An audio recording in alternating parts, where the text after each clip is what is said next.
നമസ്കാരം. കേരളത്തിലെ മതേതര മനസ്സിന്റെ മേല് CPM എന്ന പാർട്ടി ഏൽപ്പിച്ചുകൊണ്ടിരിക്കുന്ന ആഘാതങ്ങളുടെയും അവർ കളിക്കുന്ന അപകടകരമായിട്ടുള്ള വർഗീയ കാർഡിന്റെയും ഏറ്റവും ഒടുവിലത്തെയും ഭീകരവുമായിട്ടുള്ള ഉദാഹരണമാണ് കാഫർ സ്ക്രീൻഷോട്ട്. നമ്മുടെ വടകര കാഫർ സ്ക്രീൻഷോട്ട് കേസ്.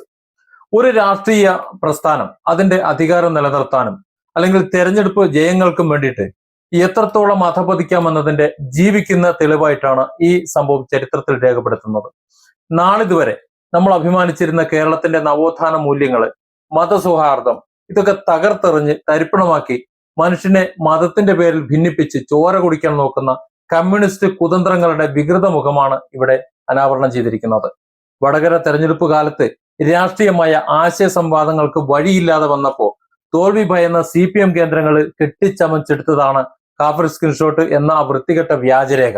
വോട്ടർമാരെ വർഗീയമായിട്ട് ധ്രുവീകരിക്കുക എന്ന ഒരൊറ്റ ലക്ഷ്യം, അത് മാത്രമായിരുന്നു ആ നീച നീക്കത്തിന് അതിന്റെ പിന്നിൽ അന്നുണ്ടായിരുന്നത്.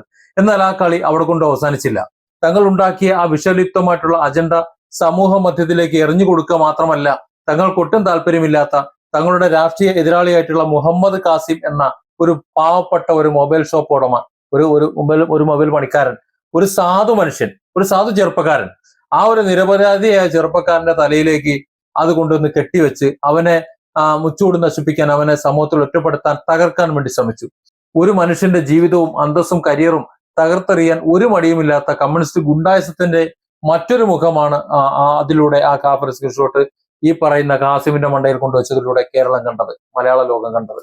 മുഹമ്മദ് കാസിം എന്ന ഒരു സാധാരണ ചെറുപ്പക്കാരനെ ചെയ്യാത്ത തെറ്റിന്റെ പേരിൽ തങ്ങൾ നിർമ്മിച്ച വർഗീയ സ്ക്രീൻഷോട്ടിന്റെ ഉത്തരവാദിയാക്കി ചിത്രീകരിക്കുമ്പോൾ ആ പാർട്ടിക്ക് ഒട്ടും മനസ്താപം ഉണ്ടായിരുന്നില്ല എന്ന് ചിന്തിക്കണം. സമൂഹത്തില് സാമൂഹ്യ പ്രതിബദ്ധത എന്നൊക്കെയാണ് പറയുന്നത്. സാമൂഹ്യ പ്രതിബദ്ധതയോടെ പാവപ്പെട്ടവന്റെ കണ്ണീരിന്, വിയർപ്പിന് ഒക്കെയാണ് ചോരച്ചാലുകളൊക്കെ നീന്തിക്കയറിയവർ വന്നിട്ടുള്ളത്. പക്ഷെ അതൊന്നും ഈ പറയുന്ന പാവപ്പെട്ടവനെ കള്ളക്കേസിൽ കുടുക്കി അല്ലെങ്കിൽ അവനെ വർഗീയവാദിയാക്കി സമൂഹത്തിൽ ഒറ്റപ്പെടുത്തുമ്പോൾ, അവന്റെ ജീവിതം തീർക്കുമ്പോൾ, അവന്റെ കുടുംബം തീർക്കുമ്പോൾ അതൊന്നും തോന്നൂല. സമൂഹത്തിൽ വലിയ ഭീതിയിൽ ആ ചെറുപ്പക്കാരൻ അവഹേളിക്കപ്പെട്ടിട്ടുണ്ട്. കാഫിർ എന്നും ജിഹാദി എന്നും വിളിച്ചിട്ട് കമ്മ്യൂണിസ്റ്റ് സൈബർ ഗുണ്ടാ സംഘങ്ങൾ അവനെ വേട്ടയാടിയിട്ടുണ്ട്. വഴി നടക്കാൻ സമ്മതിക്കാതെ സ്വന്തം നാട്ടിലും വീട്ടിലും ഒറ്റപ്പെടുത്തുന്ന സാഹചര്യം ഉണ്ടായിട്ടുണ്ട്. ഒരു വ്യക്തിയെ മാനസികമായിട്ടും ശാരീരികമായിട്ടും സാമ്പത്തികമായിട്ടും തകർത്ത് തരിപ്പണമാക്കുന്ന കമ്മ്യൂണിസ്റ്റ് ഫാസിസത്തിന്റെ ക്രൂരമായിട്ടുള്ള വിനോദമായിരുന്നു അത് എന്ന് മനസ്സിലാക്കണം. നീണ്ട 2 വർഷക്കാലം നിരപരാധിയായിട്ടുള്ള ഒരു ചെറുപ്പക്കാരൻ ചെയ്യാത്ത കുറ്റത്തിന് സമൂഹത്തിന്റെ മുന്നിൽ വിചാരണ ചെയ്യപ്പെട്ട് ചോദ്യചിഹ്നമായി ഇങ്ങനെ നിന്നു. അവന് മറുപടി പറയേണ്ടി വന്നു. ചെയ്യാത്ത കുറ്റത്തിന് എങ്ങനെ അവൻ മറുപടി പറയും? അവന്റെ കുടുംബം അനുഭവിച്ചിട്ടുള്ള മാനസിക വിഷമം എത്രത്തോളമായിരിക്കും ഒന്ന് ചിന്തിച്ചു നോക്കൂ. എന്നാൽ സത്യം അത് എപ്പോഴും മൂടിവെക്കാൻ കഴിയുന്ന ഒന്നല്ല എന്ന പ്രകൃതി നിയമം ഇവിടെയും ആവർത്തിച്ചു വന്നു. കേസിന്റെ തുടക്കത്തിൽ തന്നെ തന്റെ 3 മൊബൈൽ ഫോണുകളും അന്വേഷണ സംഘത്തിന് കൈമാറി. ഇപ്പൊ ചോദിക്കും, എന്തിനാണ് അവന്റെ 3 മൊബൈൽ ഫോൺ? അവന് മൊബൈൽ ഷോപ്പാണ്, മൊബൈൽ ഫോൺ റിപ്പയറിംഗ് കാര്യങ്ങളുമാണ്. അപ്പൊ സ്വാഭാവികമായിട്ട് 2 or 3 മൊബൈൽ കൊണ്ട് നടന്നു എന്ന് വരും. ഈ ചോദ്യം ആദ്യം വന്നിരുന്നു. അതില് വില കിട്ടിയ കൊടുത്തു എന്ന് വരും, വാങ്ങിന്ന് വരും, അതൊക്കെ സ്വാഭാവികം. അതുകൊണ്ട് അതിൽ പിടിച്ചു തൂങ്ങേണ്ടതില്ല എന്തിന് 3 മൊബൈൽ. പക്ഷെ അന്ന് അയാൾ ഉപയോഗിച്ചുകൊണ്ടിരുന്ന 3 മൊബൈൽ ഫോണുകളും അന്വേഷണ സംഘത്തിന് കൊണ്ടുവന്ന് കൊടുത്തു.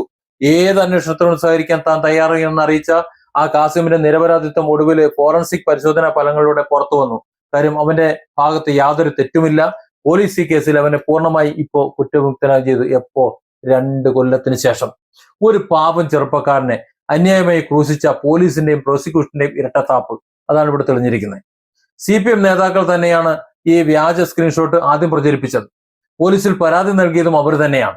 ഇതിന് പിന്നിൽ കൃത്യമായ ആസൂത്രണം, കമ്മ്യൂണിസ്റ്റ് ഗുണ്ടായുസത്തിന്റെ ഗൂഢാലോചന ഇതെല്ലാം ഉണ്ടായിരുന്നുവെന്ന് അന്ന് തന്നെ വ്യക്തമായിരുന്നു. CPM കളിക്കുന്ന ഈ വർഗീയ കാർഡുകളെ കേവലം ഒരു തെരഞ്ഞെടുപ്പ് തന്ത്രം മാത്രമല്ല, അത് സമൂഹത്തിൽ ഉണ്ടാക്കുന്ന ആഘാതങ്ങൾ വളരെ വളരെ വലുതാണ്. പരസ്പരം സ്നേഹത്തോടും വിശ്വാസത്തോടും കഴിഞ്ഞിരുന്ന മനുഷ്യർക്കിടയിൽ സംശയത്തിന്റെ വിത്തുകൾ പാകാൻ മാത്രമേ ഇത്തരം വൃത്തികെട്ട രാഷ്ട്രീയ കളികൾ ഉപകരിക്കൂ. അല്ലാതെ പൗരബോധവും രാഷ്ട്രബോധവും അങ്ങ് തുളുമ്പി നിൽക്കുന്ന പൗരനെ സൃഷ്ടിക്കാൻ വേണ്ടി ഇങ്ങനെയുള്ള തെമ്മാടിത്തരമല്ലല്ലോ കാണിക്കുന്നത്. പുരോഗമനവും മനുഷ്യത്വവും ഒക്കെ പ്രസംഗിക്കുന്ന ഒരു പാർട്ടി, ആ പാർട്ടി അധികാരം നിലനിർത്താൻ വേണ്ടിയിട്ട് വർഗീയതയുടെ മൊത്ത കച്ചവടക്കാരെ മാറുന്ന ഒരു കാഴ്ച അക്കാലത്ത് വളരെ പരിഹാസ്യമായ കാഴ്ചയാണ്. അതിന്റെ വിത്താണ് 2 വർഷങ്ങൾക്ക് ശേഷം അവർ മുളച്ച് അതിന്റെ ഏറ്റുവാങ്ങിയെന്ന് നമ്മൾ മനസ്സിലാക്കണം. ജനങ്ങളുടെ യഥാർത്ഥ പ്രശ്നങ്ങൾ അഭിമുഖീകരിക്കാൻ വേണ്ടി കഴിയാതെ വരുമ്പോൾ മതവികാരം കൊണ്ട് ഇളക്കി വിട്ടിട്ട് വോട്ട് തട്ടാൻ നോക്കുന്ന ഇക്കൂട്ടര് ജനാധിപത്യത്തിന് തന്നെ അപമാനമാണ്, ഭീഷണിയാണ്, നാണക്കേടാണ്. ഇപ്പോ കാസിമിന്റെ നിരപരാധിത്വം തെളിഞ്ഞേക്കാണ്. തന്നെ കള്ളക്കേസിൽ കുടുക്കിയ പാർട്ടി നേതാക്കൾ, CPM ഗുണ്ടകള്, അവർക്കെതിരെ ശക്തമായ നിയമ പോരാട്ടത്തിന് കാസിം ഇറങ്ങുന്നു എന്നുള്ള വാർത്തയാണ് ഇപ്പോ അവസാനമായി പുറത്തു വരുന്നത്. അധികാരത്തിന്റെ തണലിൽ എന്തും ചെയ്യാമെന്ന് കരുതുന്ന കമ്മ്യൂണിസ്റ്റ് ഗുണ്ടകൾക്കുള്ള ശക്തമായ മുന്നറിയിപ്പായിരിക്കണം ഈ നിയമ പോരാട്ടം എന്നാണ് എനിക്ക് കാസിമിനോട് പറയാനുള്ളത്. ഒരു ജനാധിപത്യ സമൂഹത്തിൽ പൗരന്റെ അവകാശങ്ങളെയും അന്തസ്സിനെയും ചവിട്ടിമതിക്കാൻ വേണ്ടി ഒരു രാഷ്ട്രീയ പാർട്ടിക്കും അല്ലെങ്കിൽ ഒരു ഗുണ്ടയെ അനുവദിക്കേണ്ട ഒരു ആവശ്യമൊന്നുമില്ല. അധികാരം ഇന്നുണ്ടാകും, നാളെ ചിലപ്പോൾ പോയിന്ന് വരും. എന്നാൽ മനുഷ്യർക്കിടയിൽ ഉണ്ടാകുന്ന ഈ വർഗീയ മുറിവുകൾ ഉണങ്ങാൻ ഒരുപാട് കാലമെടുക്കും. അവരുടെ ജീവൻ കൊണ്ടേ ചിലപ്പോൾ അത് അവസാനിച്ചെന്ന് വരുള്ളൂ. അതല്ലാന്നുണ്ടെങ്കിൽ അടുത്ത തലമുറയും കഴിയും. അതുകൊണ്ടാണ് തന്നെ CPM ഈ വൃത്തികെട്ട വർഗീയ കളികളെ, ഗുണ്ടായിസമൊക്കെ മതേതര കേരളം ഒറ്റക്കെട്ടായി ചേർത്ത് തോൽപ്പിക്കേണ്ടത്. ഇപ്പോ 10 വർഷം തുടർ ഭരണം ഭരിച്ചു, വലിയ വികസനങ്ങൾ ഉണ്ടാക്കി എന്ന് പറഞ്ഞപ്പോ എന്റെ തല എന്ന് ഫ്ലക്സ് വെച്ചിട്ടും വീട്ടിലെത്തിയതും ഇതൊക്കെ കൊണ്ട് തന്നെയാണ്.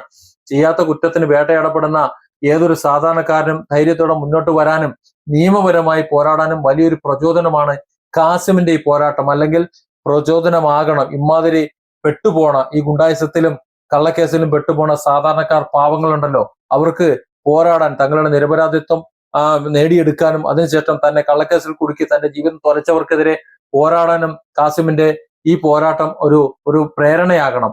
പച്ച നുണ പ്രചരിപ്പിച്ച വായകൾക്ക് മുന്നിൽ ഈ സത്യത്തിന്റെ ഈ വിജയം എന്ന് പറയുന്നത് കമ്മ്യൂണിസ്റ്റ് ഫാസിസത്തിന്റെ മുഖത്തേറ്റുള്ള കനത്ത പ്രഹരമാണ്. ഈ വികൃത രാഷ്ട്രീയ കളികൾ പിണറായി അടക്കമുള്ള ഈ രാഷ്ട്രീയ നേതാക്കൾ അവരറിയാതെയാണെന്ന് നമ്മൾ വിശ്വസിക്കണോ? നേതാക്കളെല്ലാം അറിഞ്ഞു തന്നെയാണ്. നേതാക്കൾ അറിഞ്ഞതുകൊണ്ട് തന്നെയാണ് വളരെ പെട്ടെന്ന് സ്പ്രെഡായി പോയത്. എന്തിനധികം സാമൂഹ്യ പ്രതിബദ്ധത ഉണ്ട് എന്ന് ലോകത്തോട് നമ്മൾ സംസാരിച്ചുകൊണ്ടിരുന്ന CPM പ്രമുഖ നേതാക്കൾ പോലും ഈ കാഫർ സ്ക്രീൻഷോട്ട് എന്ന് പറഞ്ഞുകൊണ്ട് പൊക്കിയെടുത്തിട്ട് വന്ന് നമ്മൾ കണ്ടു. അവിടെയൊക്കെ കട്ടപ്പെട്ടത് ഈ പാവം കാസിമാണ്. കാസിമിന്റെ നീതി ഉറപ്പാകണം. അതിനുവേണ്ടി അദ്ദേഹത്തിന് കഴിയട്ടെ. ഏതായാലും ഈ വികൃത രാഷ്ട്രീയ കളികൾ ജനങ്ങൾ തിരിച്ചറിയുക തന്നെ വേണം, തിരിച്ചറിയപ്പെടുക തന്നെ ചെയ്യും. Different angles. Don't forget to subscribe and support this channel.